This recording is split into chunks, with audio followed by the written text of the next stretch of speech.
All right, Shabbat say good morning. Good morning. Let us begin. Begin by thanking all of our sponsors. Thank our TALMUD TORAH sponsors for the month of Teves. Mrs. Selma Woolf for dedicating all of the Shiurim and drushos this month with immense gratitude for the refuos from Hashem and the merit of a refuah sheleima for all of those in need and the zchus of our brave Israeli soldiers and the return of our hostages. To thank Leah Sol for dedicating all of the Shiurim and drushos this month and the zchus for refuah sheleima for her daughter Ilana, Bas Esther, for the safety of our soldiers and for the safe return of all of the hostages. Our Daf Yomi sponsors today, Marc and Shana Lebovits, in honor of their granddaughter, Chava Miera Lebovits, on the occasion of her Bas Mitzvah. Mazel tov, mazel tov, mazel tov, mazel tov, beautiful. And Ma'isha and Devara Wordesheim, as a zchus for the Neshama of the fallen IDF soldier, Harush Sharvit, Hashem yikom damo. We help that in the merit of our TALMUD TORAH. The Neshama will have an aliya and the family in Neshama. We of course dedicate all of Maseches Baba Kama Le'ilui Nishmas.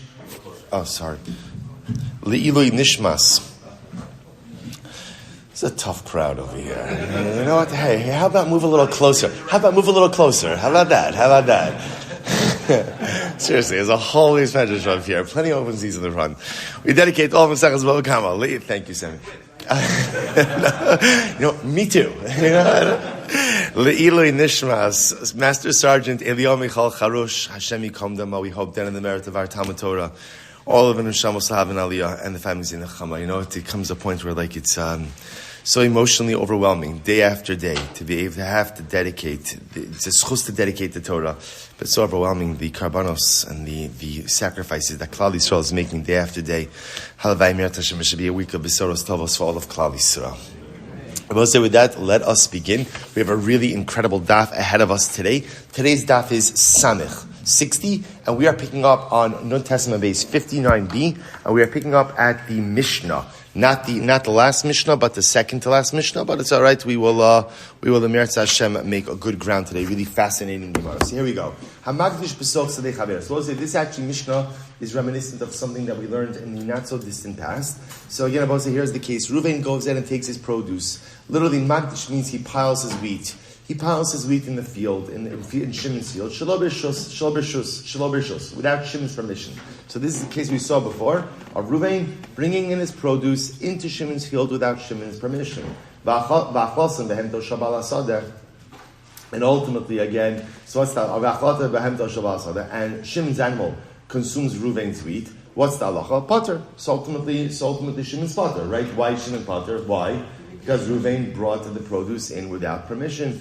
What happens if Shimon's animal is injured as a result of the wheat? Then Reuven's chayiv, again, which makes sense, because remember, Reuven had no right, Reuven has no legal permission, or no permission, to be able to bring in the produce. But if Reuven brought in the produce with permission, then I will say ultimately again, balasa de chayiv. So if Reuven brought in the wheat with permission, and then Shimon's animal consumes the wheat, then ultimately Shimon is going to be chayiv. Incredible. Says the Gemara. So I will say, let's analyze this a bit. Okay, says the Gemara. I will say, remember again, a little bit of chazar. We had this before.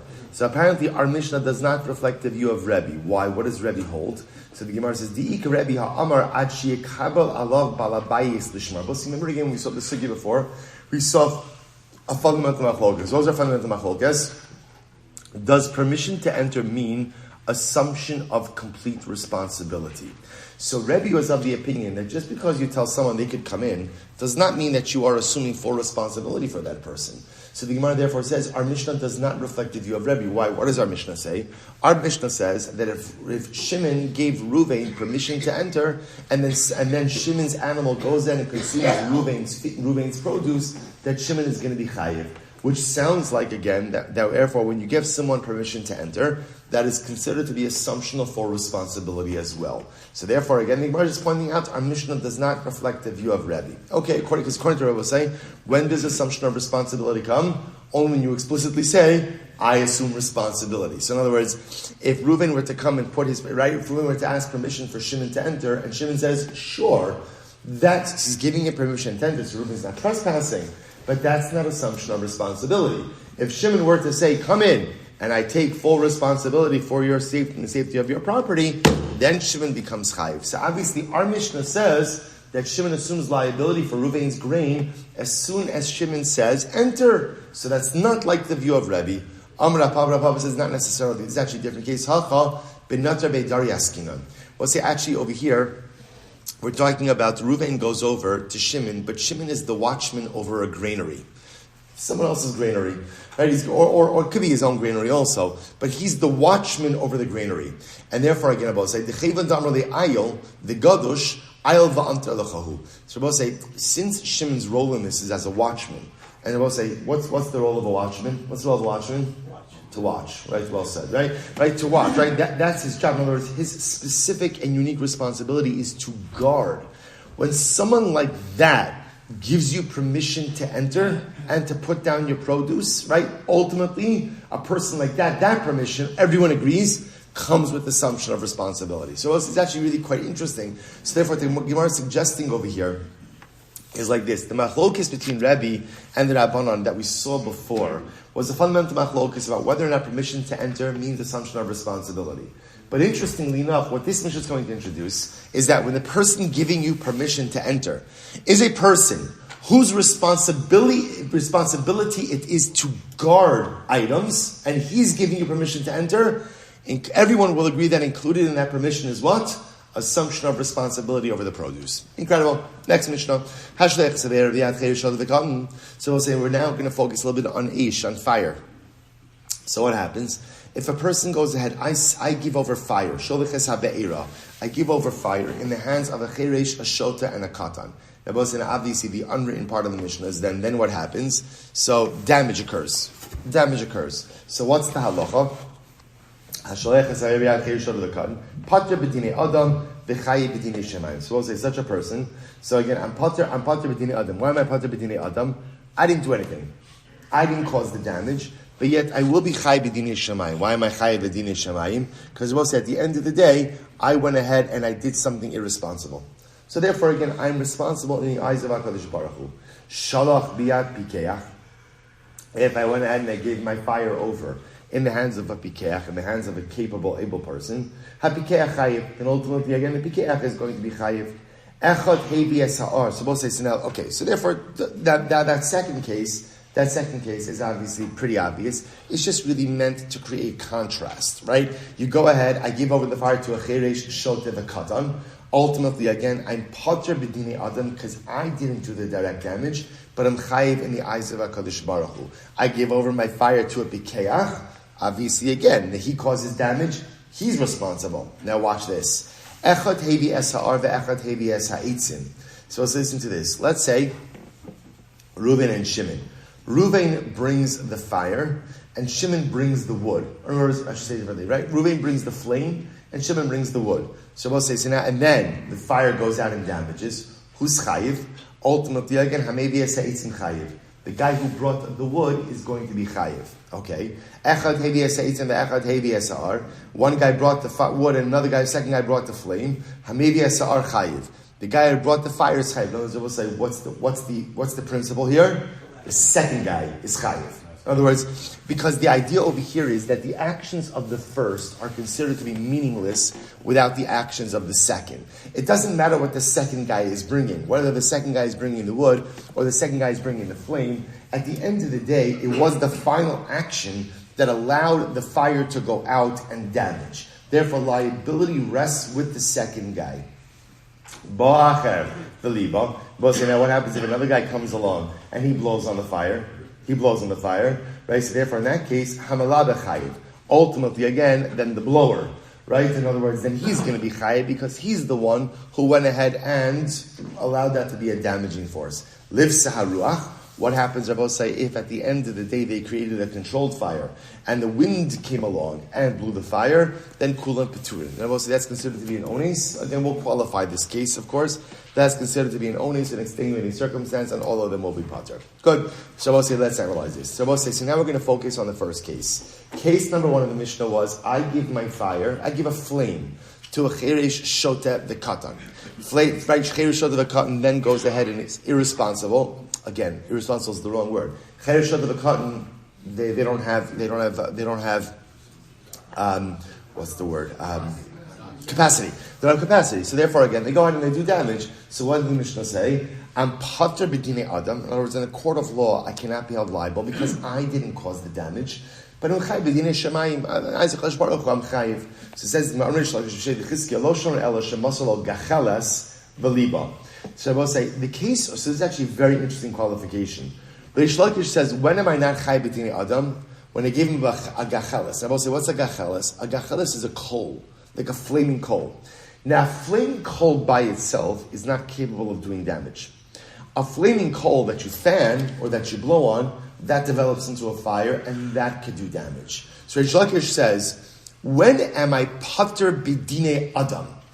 For giving fire to a cheresh shot of a cotton, where I went ahead and I gave him a coal, because then they had to do something to transform that into a damaging force. But if I give fire, if I actually give fire, I give a flame to a cheresh shot of a cotton, I am absolutely liable. I am liable.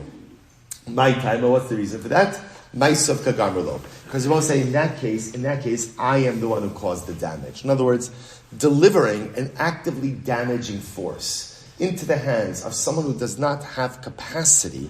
So Reish Lakish says that's considered direct damage, and you will be chayiv even b'dinei adam. So we'll say this is really fast. So one more time. Remember, we just follow the flow here. We have the statement of the Mishnah. What does the Mishnah say? I go ahead and give my fire into the hands of a cheresh shot of a carton, and then again, they do damage. Mishnah says, pater b'dinei adam, in a human court I will not be found liable. Chayiv b'dinei sheleimah, obligated in the eyes of Hashem. Reish Lakish comes along and he qualifies this, and Reish Lakish says, when is this so?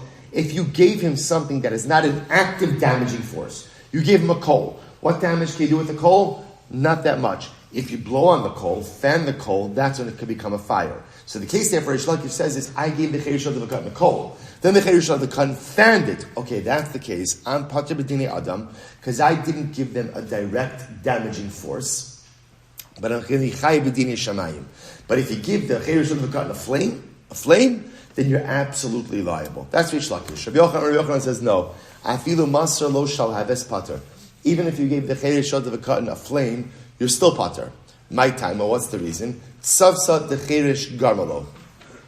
Ultimately, because literally, tzavsa de cheresh, it literally means the grip of the cheresh shot of a cotton is what caused the damage. As Rabbi saying, a flame by itself is not considered to be a damaging force. A flame in the wrong set of circumstances is the damaging force. When I give over the flame, Rabbi Yochanan says, when you give over the flame to the cheresh shot of a cotton, it's not the flame that causes the damage. It's the mishandling of the flame that subsequently causes the damage. So, therefore, again, so Rabbi Yochanan therefore says that halacha l'maisa, even if you give him the flame, you're not chayiv because it's the handling of the flame by the cheresh shot of a cotton that causes the damage. Okay, so according to Rabbi Yochanan, when would you be chayiv? This is very interesting. V'lo mechayiv, am sheyimsar, if you will be chayiv if you give the cheresh shot of a cotton what? A gavza, because the gavza are thorns, top of samech, salsa, or silsa, small pieces of dried wood, and shraga, and the candle. Now, both say that is quite literally a combustible combination. In other words, so if I give over to the cheresh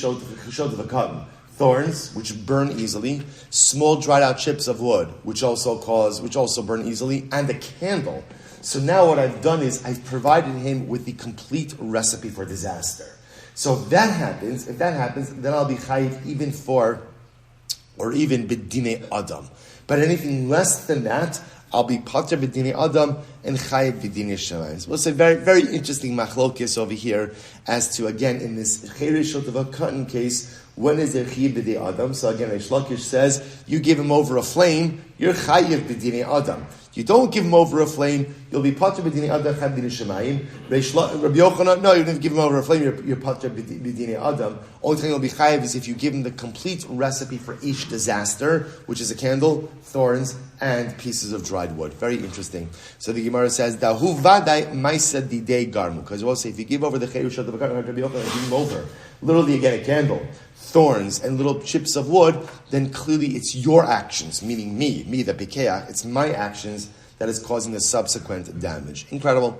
Shalach v'apikeach hapikeach. We'll say conversely, if you go ahead and you send the fire in the hands of the Pikeach. Ultimately, again, the Pikeach is Chayiv. So I will say, so remember again, actually, the next part of the Mishnah, that actually the Gemara is commenting on over here, is it then spoke about the case of Niva, where someone came along and blew on the fire. Right? So remember again, generally it's whoever impacts the fire last is the one who is responsible. Right? So whether you go ahead, you bring the wood last, you bring the flame last, or you blow on it last, that's who's responsible. So says the Gemara, this is just a syntax issue. Man detani liba lo mishtabish, or man detani niba lo mishtabish. So we'll say, so apparently there are two different words used for blowing. So the one who has the text of liba, he's not mistaken, and the one who says niba is also not mistaken.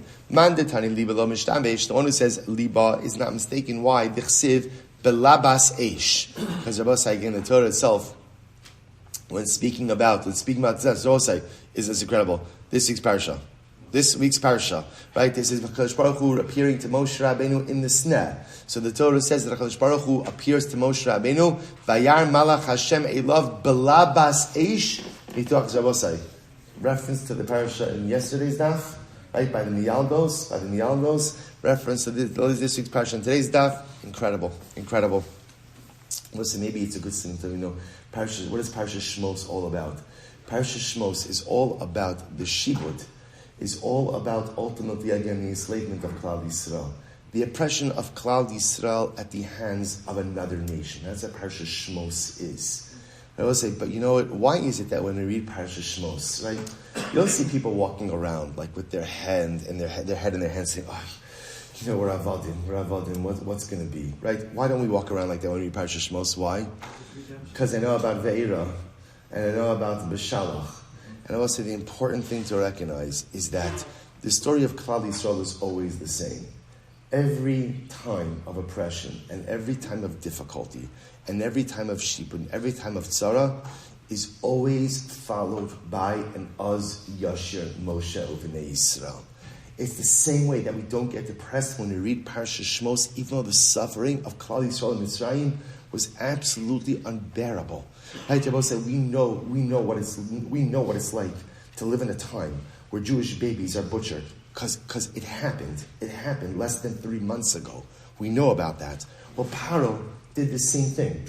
So why is it that we don't find ourselves in a national fog when we read the story of Paro? Because we know that HaKadosh Baruch Hu came through. And I will say you have to draw that same exact chizik now. That Ribono Shel Olam, that Ribono Shel has come through for us in the past, and it's important for us to always hold our head high, recognizing that the whole Kadosh Baruch Hu was the Ga'al Yisrael in the past, ultimately again will be the Goel Yisrael contemporarily now.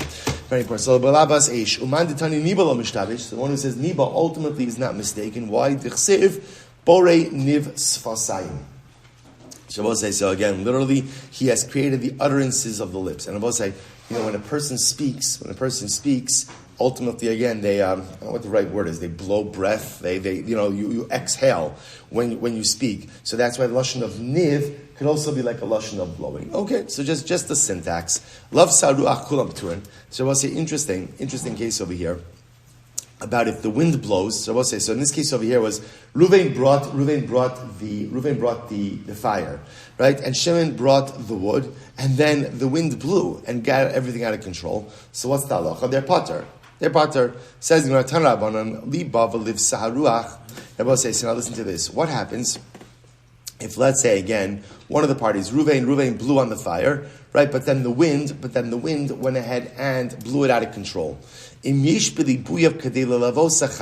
say, if Reuven's blowing was strong enough to cause the fire, ultimately, again, to go out and damage, then Reuven would be liable. In other words, what the Gemara is pointing out over here is, remember, here's the case. Reuven's making a fire.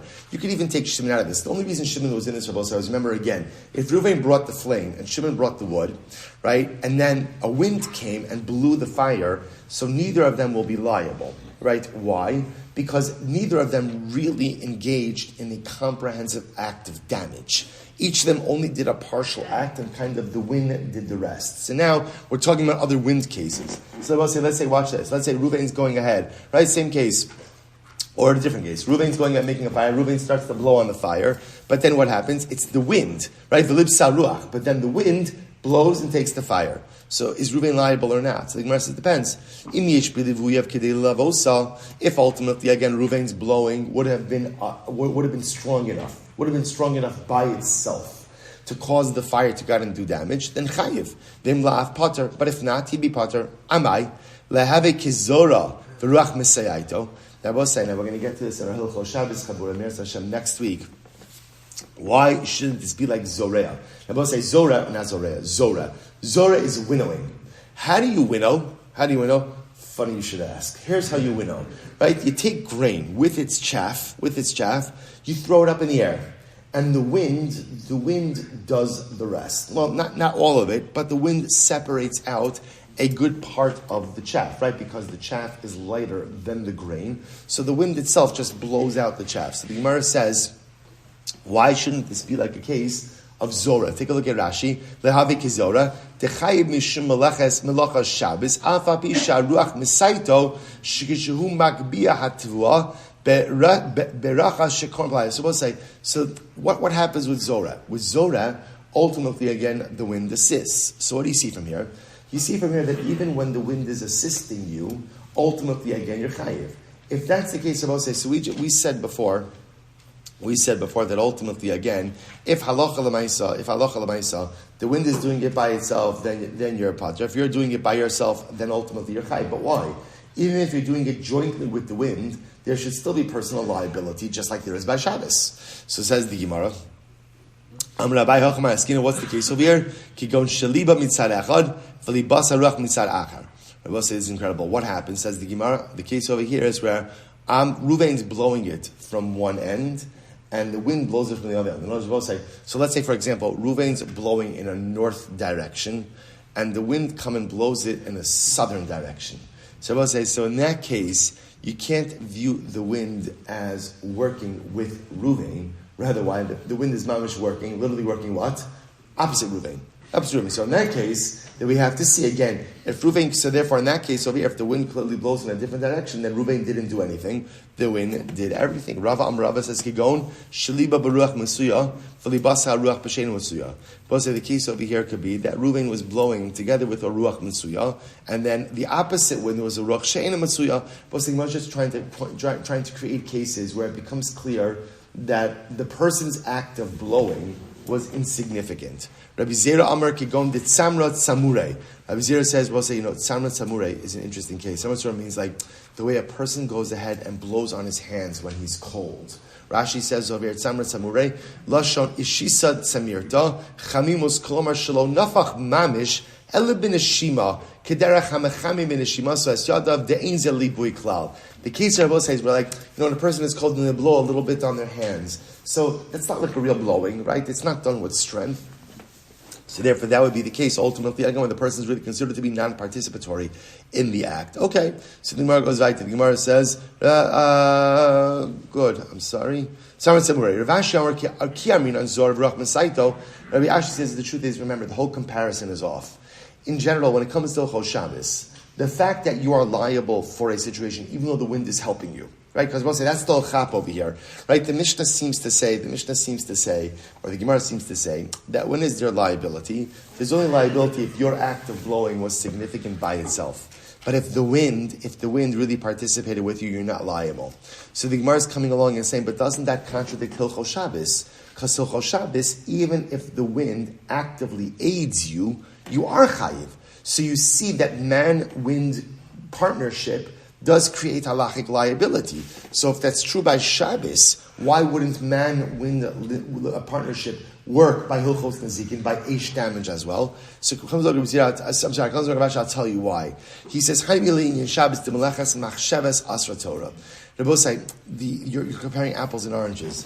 In Hilchos Shabbos, Rabbi say, what do you need?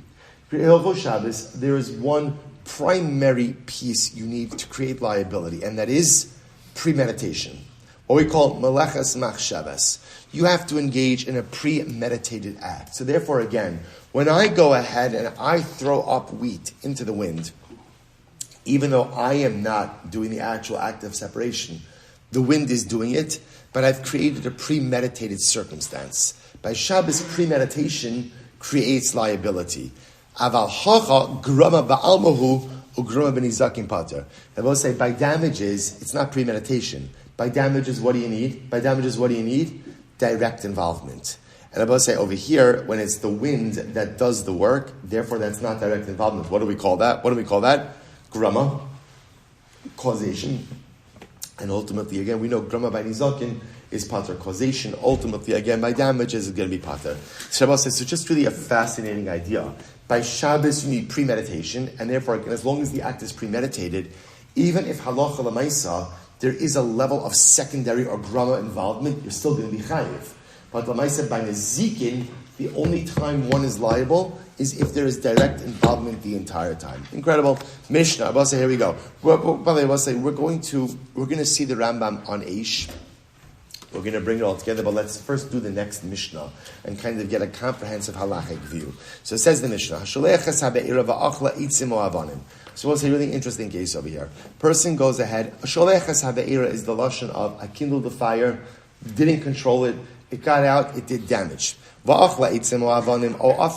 And I will say in this case, my fire got out and it got into Ruvain's field, and it damaged Ruvain's wood, or his stones, or his afar, his earth itself. Chayiv, the halacha is a chayiv. Why shenemar? Ki seitze eish, the pasuk says if a fire will get out, umatza kotzim, and it catches on to fire on someone's thorns. V'ne'ach al godish, it consumes stacked wheat, piled wheat. O hakama, or standing wheat. O asada, or a field.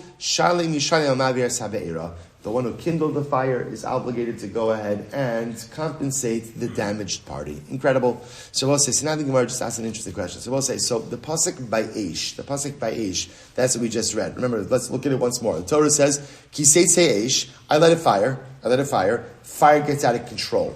The Torah says, Umatza, and then it finds, which means the damage is either kotzim, right, thorns, nechal gadish, stacked wheat, kama, standing wheat, sada, field. So asks the Amarava, Lamali because of Rahmana Kotzim Gadish Kama B'Sada. Why does the pasuk have to go into all four? Why does just let the pasuk say the fire gets out and the fire does damage? Why do you have to say and the fire damaged thorns or a stacked wheat or a standing wheat or a field? Why do you have to say all that? Gemara says tzrichi. You need all of them. I'll tell you why. It was really fascinating. Gemara tzrichi. Because of Rahmana Kotzim, because had the Torah just said thorns, Chava Miera Lebovits hu dechayiv Rahmana mishum deshchiach ish kabayhu ushchiach tepasha. So I will say ultimately, I would have said, you know why there's liability for thorns?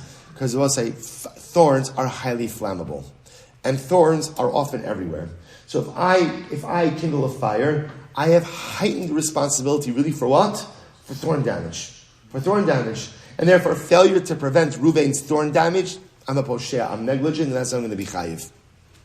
Aval godish, the lo shchiach ish kabayu. But I will say it's not so common for fire to burn stacked wheat, right? V'lo shchiach tepasha. Well, maybe there's not going to be liability for that. In other words, maybe there's only liability for the stuff that's common, like thorns, but stuff that's uncommon, like stacked wheat, then I'm not going to be liable for. V'i, for say first white line, because of Rachmana godish, and if it would have just said piled wheat. Stacked wheat. Chava Miera Lebovits chayiv Rahmana mishum dehefsid merubahu. I would have thought, we'll say, why is there fire liability for stacked wheat? That's a significant loss. Aval kotzim dehefsid muat imalo. I will say thorns, so my fire burns thorns. What's the ramification of my fire burns thorns? It's a relatively minimal loss. Maybe for that I'm not held liable. Therefore the Torah has to say both. Kama lamali. Why does Torah have to speak about standing grain? So ma kama begaloi afkol begaloi. We'll say kama comes to teach you something else. So we'll say, so it's interesting. Thorns comes to teach me that I'm liable for things that are common damage, even if they're insignificant. Gadish comes to teach you that I'm chayiv for highly expensive things, even if they're uncommon. Kama teaches me, we'll say that ultimately, again, just like kama is revealed, right, is visible, so too I am chayiv for all visible damage. I will say, remember again, by Eish, you have this interesting exemption of TALMUD. Items that are hidden, you're not liable for. Where do you learn that out from? From Kama. Just like Kama, standing grain is visible, so I'm only liable for visible damages. But according to Rabbi Yehuda, Rabbi Yehuda disagrees. You've seen Rabbi Yehuda a couple of times already. Rabbi Yehuda holds that you are chayiv for TALMUD. You're chayiv ultimately, again, for, so to speak, hidden damages. So Kamal Lamali, according to Rabbi Yehuda, what does he do with Kamal? The rabbis call Ba'alei Koma. Bosai comes to include Ba'alei Koma, livestock in trees. Even those things that stand upright. So trees, which are taller, obviously, and livestock. If fire damages trees or fire damages livestock, you're going to be liable for that. V'Rabbanan, the rabbis call Ba'alei Koma minalu. Where did the Rabbanan know that for fire damage, you're chayiv also for animals and for trees? Nafkaluhu me o hakama. So they all say, they learn out from the word o. Right? It doesn't just say hakama, rather it says again, the lashon is o hakama. Right? So that o is l'rabos, is a ribui, comes to include not just standing grain, but comes to include anything that stands upright, i.e. animals and trees. Rabbi Yehuda, o mi ba'alei l'chalik. Rabbi Yehuda uses o to teach me about, see, you might read this passage and you might think that you're only liable for eish if what? If the eish damages all of these things. The o comes to say, even if it damages what?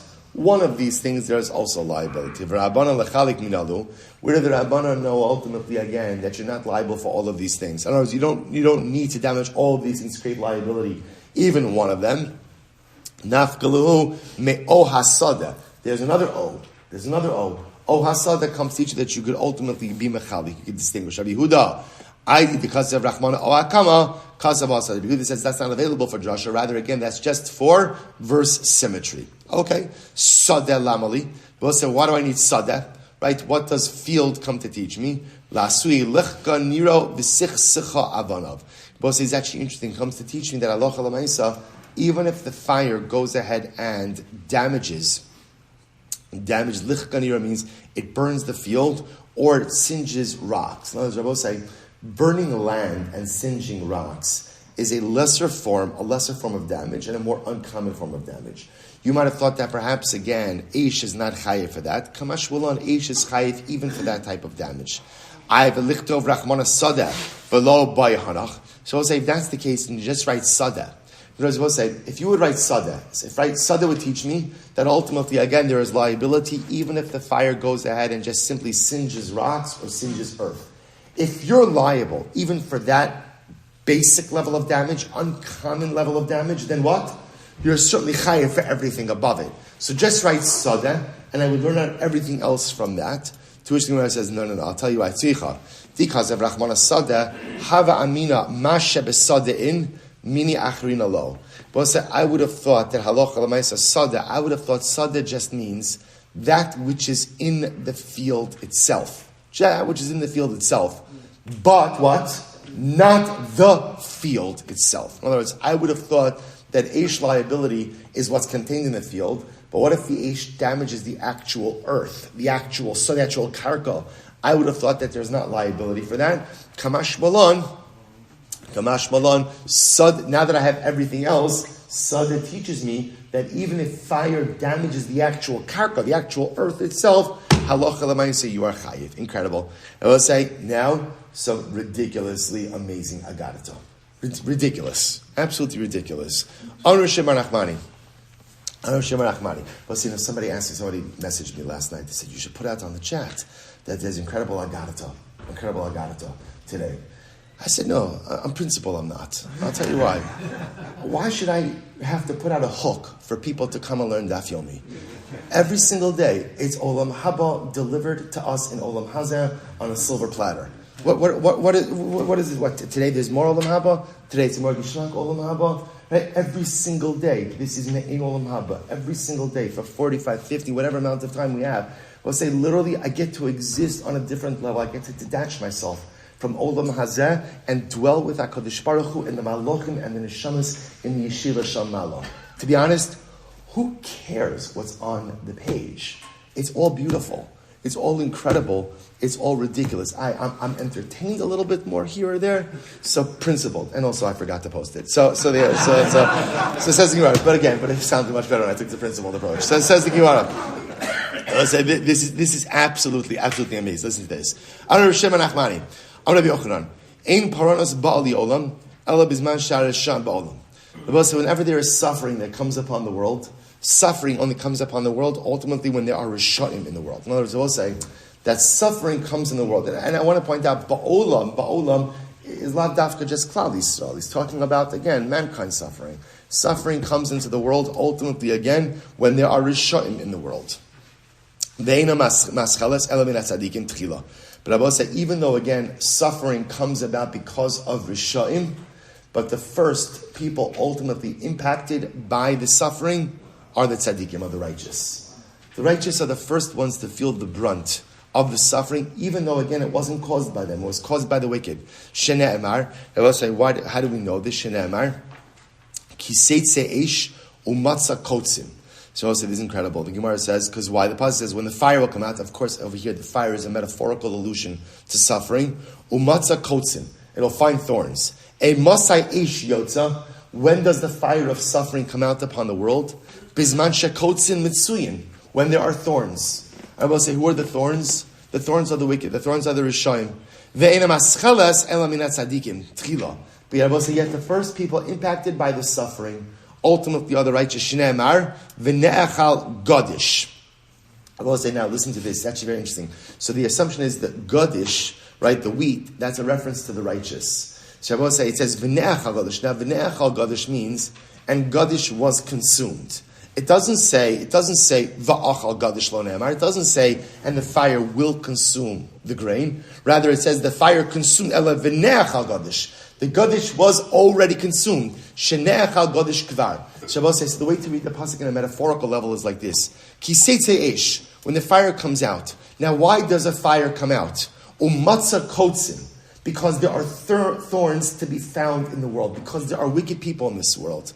And despite the fact that suffering is caused by the wicked, v'ne'echal godish, who has it consumed first? It's consumed the righteous. I'll say a very heavy Gemara. A very heavy Gemara. Now, the shayla as to why suffering impacts the righteous first. So we'll say, so remember, we're going to see an approach, but we know that this is also one of the oldest questions. I will say, I just want to point out, this is actually the end of this week's parsha. It's incredible. Everything is this week's parsha. Remember how the parsha ends? I don't want to ruin the story for you. Remember how the parsha ends? Right? Remember again that Hakadosh Baruch Hu conscripts Moshe Rabbeinu by the sneh. That's what we just said before. Look how the chronology of the parsha. Right? Balabas Eish. Hakadosh Baruch Hu conscripts Moshe Rabbeinu into his service by the sneh. And he tells Moshe, go to Paro and deliver a message of redemption to Paro. Set my people free. How does that go? Terribly. What ends up happening? Paro says two words. Tichbat ha'avoda. Let the work get harder. Let the work get harder, right? You have time to think about redemption and emancipation. Let the work get harder. Let the work get harder. So I will say, so now watch this. So what does Moshe Rabbeinu say? Lama heroically la'am hazeh. Moshe Rabbeinu says, why are you making innocent people suffer? It's the first time in the Chumash that we find a great person asking that question. Avraham Avinu also asked it I should say, Avraham Avinu also has it by stone, right? Avraham Avinu, you're going to wipe out stone, right? You're going to wipe out the tzaddikim with the risham. So Avraham Avinu asked it. Moshe Rabbeinu asks it in a more pointed way, right? Lama heroically la'am hazeh. Why are you visiting suffering upon innocent people? And what does the Kadosh Baruch Hu essentially answer Moshe Rabbeinu in next week's parasha? Moshe, those who believe in me know not to ask that question. Not because it's not a good question, but because it's a question that gets to the root of how I run the world, and no one understands how I run the world. So there are certain realities that exist in this world that are a bitter pill to swallow, that are difficult for us to comprehend. But part of what our emunah demands of us is that we accept it and we move forward. Part of the beauty of Yiddishkeit, I will say, is we are allowed and even encouraged to ask questions, but we also accept the fact that there are certain questions to which we do not have answers. Rabbi Soloveitchik speaks about this. Rabbi Soloveitchik says, we have Gemaras that end off with a teiku. So the Rav says, you ever wonder, why does the Gemara end off with teiku? Just work it through, right? There's got to be a way to get to resolution, right? So work it through. So Rabbi Soloveitchik said so beautifully, Chazal were trying to teach us that sometimes in life, you don't have answers to your questions. And I will say, you know what's amazing in the Gemara? What happens right after a teiku? What happens right after a teiku? Right? See, that's the power of the Jew. See, sometimes people think I have questions, and you see this, like people have like these overarching philosophical, theological questions, and what do? They get paralyzed. They stop. Chazal taught us, you have a teiku, it's legitimate. There are a lot of teikus in life, a lot of really good questions. And what do you do after you come up with a dramatic, overwhelming question for which there is not an answer? Keep going forward. Keep going. We'll say that's what we do. So suffering comes in the world because of the wicked, and who are often the first people impacted by it? The righteous. But it's not fair. It's not fair. It doesn't make any sense. It feels wrong. Right. Let's move on. Not because the question is not good. Not because the question doesn't deserve an answer. But because we accept as believing people that some questions have answers, but not ones that are readily available to us. But we will not allow the absence of an answer to paralyze us into inactivity. It's incredible. So the Gemara goes weiter. Tani Rav Yosef, Mai tichsev va'atem lo seisu ish me Pesach beisu haboker. Shabbos said, what's the meaning? What's the meaning of the pasuk? Do not leave your home until morning. Now, again, this is once again Yitzias Mitzrayim. It's incredible, right? So this is by the night of Yitzias Mitzrayim, the night of Makas Bechoros. Do not leave the home until morning. So Kevan Shnita, why? Now, why is that?